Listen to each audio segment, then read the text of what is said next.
अस्सलाम वालेकुम जी, मैं हूं ज़िया बलोच और आप मुझे यूट्यूब चैनल पर देख रहे हैं। आम तौर पर एक सवाल किया जाता है कि अगर कौमी असम्बली से इस्तीफ़े ना दिए जाते और खैबर पख्तूनख्वा और पंजाब असम्बलियाँ डिज़ोल्व ना की जाती तो इमरान खान और तहरीक इंसाफ को जो मुश्किलात अब पेश आ रही हैं, ये शायद ऐसी मुश्किलात पेश ना आ रही होती। मेरा ख़्याल इससे मुख्तलिफ है। देखें, अगर कौमी से असम्बली से इस्तीफ़े ना दिए जाते तो उसका जो सबसे बड़ा फ़ायदा होना था वो ये होना था कि आप जब ये असम्बली तहलील होती है अपने वक्त मुद्दत पूरी करने पर, तो उस वक्त आप निगरान सेटअप में अपना एक नाम दे सकते थे वज़ीर आला के तौर पर। लेकिन आप पंजाब असम्बली में ये देख चुके हैं कि ये तजर्बा नाकाम हुआ है। पंजाब असम्बली में आप वज़ीर आला थे, तहरीक इंसाफ का वज़ीर आला था, लेकिन वो निगरान सेटअप में अपना बंदा नहीं ला सकी। उसकी वजह यह है कि इलेक्शन कमीशन उसका मुखालिफ है।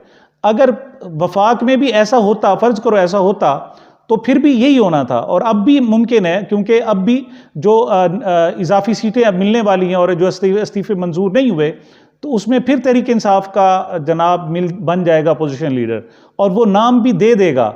लेकिन इलेक्शन कमीशन चूंकि आपका मुखालिफ है, लिहाजा वो नाम मुस्तरद कर दिया जाएगा और तहरीक इंसाफ का जो बदतरीन शख्स है उसको वज़ीर आज़म, केयर टेकर वज़ीर आज़म लाकर यहाँ खड़ा कर दिया जाएगा। तो मतलब इस्तीफ़ा देने से जो वाहिद नुकसान हुआ है उसे आप ओवरकम कर सकते हैं, लेकिन उसका फ़ायदा क्या हुआ? फ़ायदा ये हुआ कि आप असम्बली में बैठे होते और जो लेजिस्लेशन हो रही थी और ख़ास तौर पर जितनी भी कानून साजी हुई है, नैब के कवानीन ख़त्म हुए हैं और दीगर जो उन्होंने अपना 1100 अरब रुपए का एक NRO-2 लिया है, अगर आप असम्बली में बैठे होते तो आप इसका हिस्सा होते और आप उस पर मोहर तस्दीक सब्त कर रहे होते और उसकी इखलाकी अहमियत होती। कानूनी अहमियत तो अब भी है, लेकिन उसकी इखलाकी और सियासी अहमियत होती। लेकिन इस्तीफ़े चूँकि दे दिए गए थे और अपोजिशन वहाँ मौजूद ही नहीं थी, लिहाजा इस कानून साजी की कोई इखलाकी और सियासी हैसियत नहीं है। अब दूसरी बात करते हैं। दूसरी बात यह है कि अगर पंजाब असम्बली और खैबर पख्तूनख्वा की असम्बलियों को डिज़ोल्व ना किया जाता, जैसा कि परवेज़ इलाही और दीगर लोग कह रहे थे, तो इस किस्म की मुश्किलात पेश ना आ रही होती।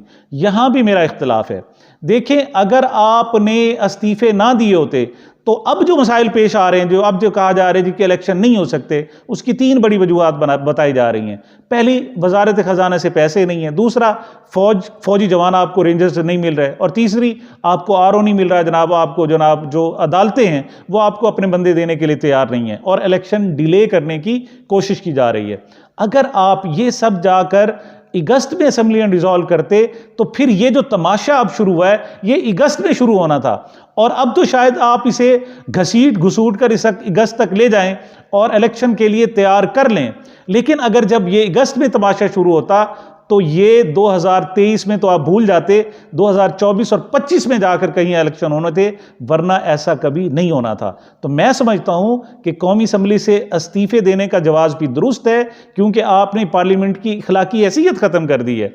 और अब जो देखें, जो ज़िमनी इलेक्शन हो रहे हैं उसमें MQM, उसमें नून लीग, पीपल्स पार्टी और दीगर PDM की सारी जमातें इलेक्शन में हिस्सा नहीं ले रही।